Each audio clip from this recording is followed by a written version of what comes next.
que é tão complicado falar de dinheiro nesse país maluco que a gente vive? O que você pensa sobre isso? Eu tenho uma teoria, claro que essa teoria pode estar furada, claro que pode ser outra coisa, mas eu acho que é uma teoria que pode embasar as demais teorias que a gente possa fazer em cima disso.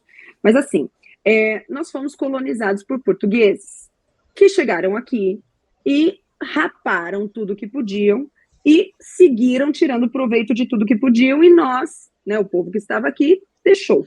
Demorou muito para que a gente conseguisse entender que isso aconteceu.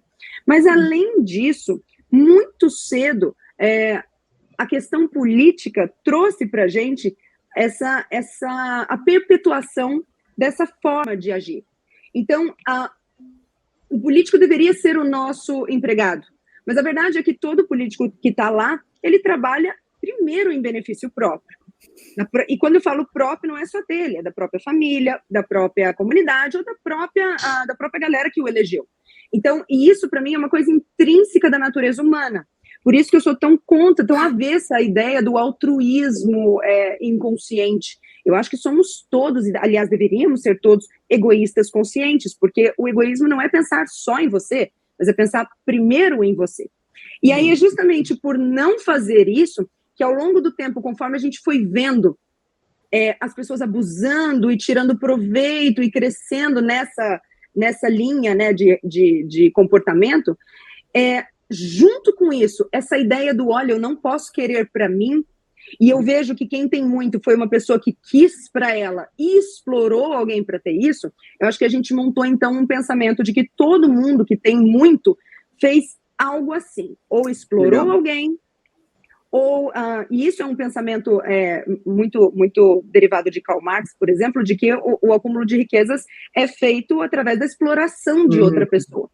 Na primeira aula do Saúde e Negócios eu falo só sobre isso, que Karl Marx, na época que descobriu isso e viu isso, tinha razão e tinha um ponto, e era um ponto fantástico, e naquela época realmente fazia muito sentido, porque nós estávamos falando de uma época em que não havia declaração dos direitos humanos, então as pessoas realmente eram exploradas e trabalhavam até morrer, então tinham nas fábricas crianças, mulheres, e era assim. E aí a gente trouxe essa ideia de que a riqueza é feita desse jeito, e pela perpetuação dessa teoria marxista principalmente, juntou-se na ideia de que a gente só consegue ganhar muito e ficar bem se a gente explorar alguém, se der bem, fizer algo errado. Então é muito difícil aqui no Brasil que a gente consiga olhar para uma pessoa que ganhou muita grana e confiar. E admirar, né, Lara? Admirar. Nem chega lá para mim. Nem vai chegar. Mas a gente não consegue olhar e falar assim, isso foi trabalho. E eu não admiro que tenha trabalhado. Nem chega nesse ponto. A gente olha alguém e diz assim, alguma coisa errada ele fez. Alguém ele explorou. Alguma coisa ele fraudou. E dado que aqui no Brasil é muito difícil, eu conheço pouquíssimas pessoas que conseguem, do ponto de vista burocrático e fiscal, viverem de forma honesta, e eu faço isso aqui para viver desse jeito, porque é um país que não privilegia quem vive dessa forma, dado que isso realmente é assim, na maioria das vezes isso é verdade.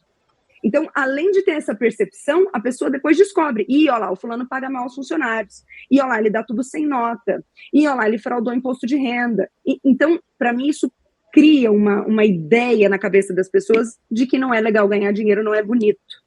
E aí, a faculdade na área da saúde termina de embalar isso quando ela diz que tudo que nós estamos fazendo ali, nós estamos ajudando pessoas que estão sofrendo, pessoas que estão em mazelas, pessoas que estão doentes, pessoas que estão... Então, isso é quase como se fosse um dom. Entendi. Um dom de ajudar o próximo.